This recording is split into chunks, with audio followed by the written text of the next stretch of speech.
Well, cheers! How you do, buckaroos? I am Tom the Whiskey Whisperer. Hey, so sometimes this happens to me, right?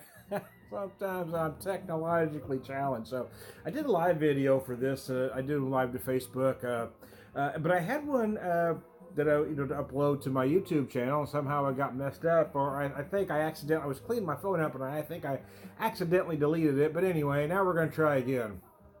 Pinckney Band, rested American whiskey, 100 proof, 50% by volume. In the early 19th century, whiskey was produced by small local distillers, transported by wagon and boat in barrels of all sizes. It aged only as long as it took to travel from where it was produced to where it was consumed, but even a brief exposure to would transform well-made new whiskey into something special. Yeah, see, that is the difference when you're talking about a commercial whiskey as opposed to a lot of the small distilleries that are popping up now. Is that, I mean, they're just making a better product to start with, so it doesn't need to age as long. Whiskey is a living, breathing thing.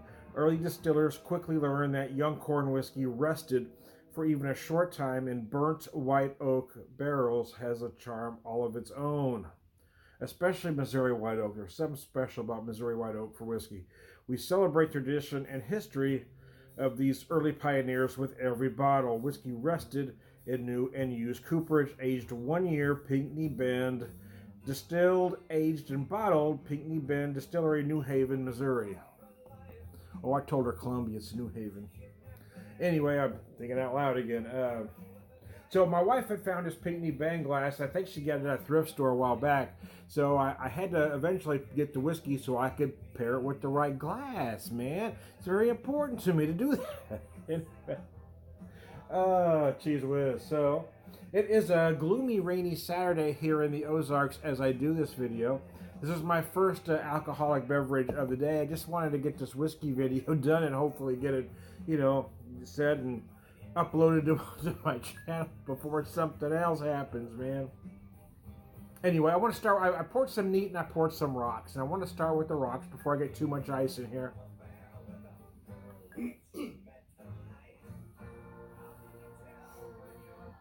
Oddly enough, for a young whiskey, for a rested whiskey, there is a lot of oak on the nose, and you do feel some barrel spice as well. There's that kind of dankness in the aroma too. You're probably going to feel some vanilla, toffee, and or caramel.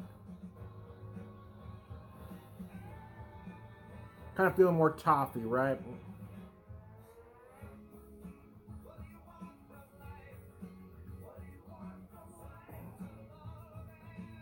Oh, it's nice. It is nice. Yeah. I mean, if somebody just handed me a drink, I don't think I would automatically know that it wasn't 3, 4, or even longer aged whiskey. It does have a lot of character. A lot of young whiskeys, even though they may not be harsh or hard to drink, they don't have that character built up that aging will do. This one does have a lot of character.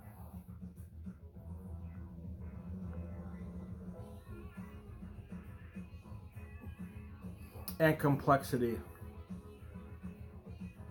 So I do feel a lot of sugars, almost like a very dark brown sugar because you feel some molasses notes.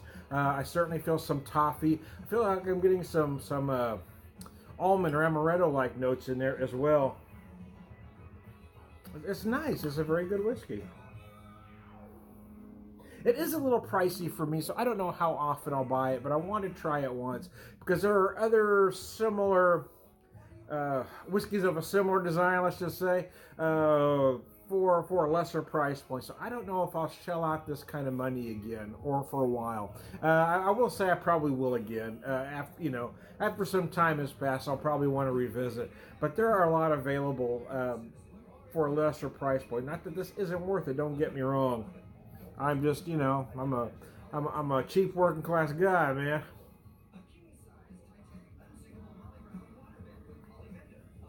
Whereas, say, $50 a bottle is chicken feed to some. That's an expensive bottle to a guy like me.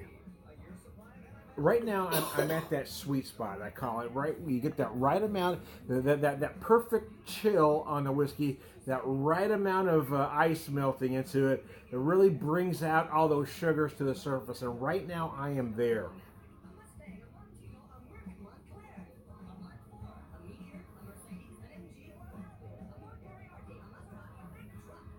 I was starting to say earlier, and then I got sidetracked by my own self-talking. Is I'm feeling some dark fruit notes in there as well.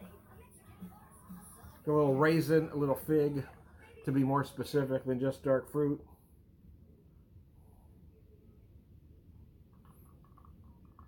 So for a rusted whiskey, there is some complexity. It is good. I think I'm talking about price point again. I think with other whiskeys along the similar price point, it does stack up to it. It is as good as any along that same price point. It's just not a price point I visit very often. Let's just, how about we say it that way? Anyway, I don't want this to go too much farther though. So once you get to that sweet spot, then you got to kind of go through it, because if you let it melt too much after that, it will kill your whiskey.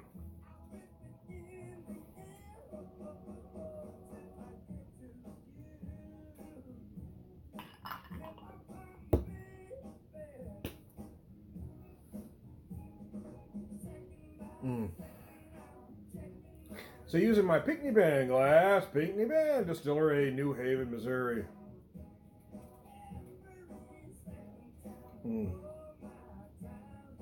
I have to sit up to kill that. There we go. There's a glare if I lean back too far. Come, there we go. Now we got some light. Come back to the light, Tom. Anyway, yeah, the nose is brighter. Neat. I mean, that's just the way it is, man. You are going to lose some nose if you put some ice in it. It's just the way it is. But it will bring out other flavors and aromas. So I always try it. It's very warm and sweet on the nose. Vanilla, toffee, barrel. You certainly feel some oak, some barrel spice as well.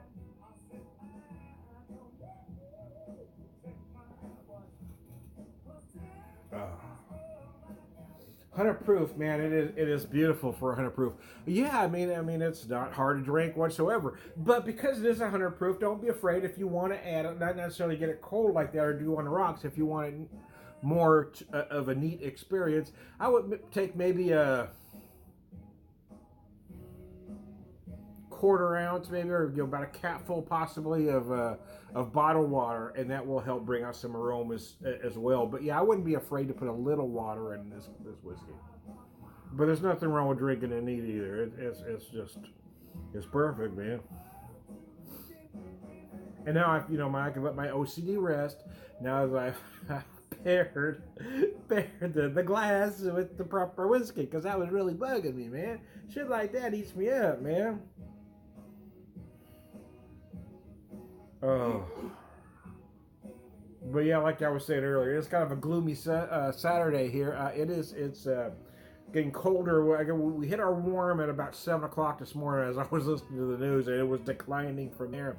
It's, we're not South Dakota cold, don't get me wrong. But they got storms coming in, so I'm just not going to get out today, man. I ain't going to do it. We got plenty of food, bread, milk, and eggs. We ain't going to starve.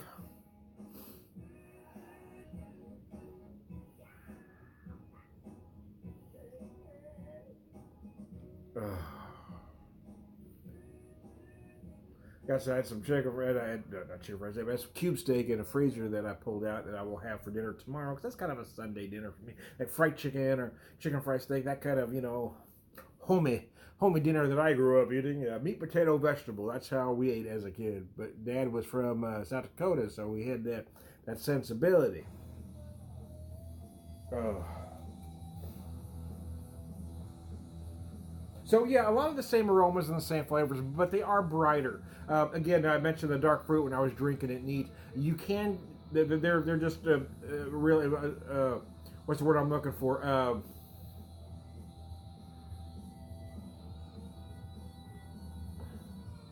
you just feel all the flavors in a bigger way if you're drinking the whiskey neat. That's all. You know, I kind of like nut rocks every once in a while, especially as the weather gets warmer during the when we've got a hotter spring day. Or in the summer, yeah, because I think it just feels good. But when I want to drink something slow, in the evenings, for instance, typically is when I'll pour myself about a jigger neat and just kind of sit for over about a period of an hour while I'm watching the TV show that we want to watch in that particular evening. But you really feel the oak more here. The oak and the barrel spice, there's a lot of cinnamon in the finish. It just finishes very... I'm not speaking well today. It dries up very nicely with that oak and cinnamon spice is what I was trying to say. Anyway, anyway, I digress. So I'm going to relax today. I'll probably have a couple beers later, but I want to start here to finally get this. I want to get this video done, man. I was starting to think it wasn't meant to be. You know, something happens in this particular video, I'm just not going to do another one. You'll never know that because, well, it never happened. You won't, you won't have seen this, but I will know. It'll be in my mind. Anyway, I digress. I am Tom the Whiskey Whisperer, whiskey evangelist, prolific whiskey drinker, pervert wisdom all around, good guy. Everybody have a good one. Ah, that's good.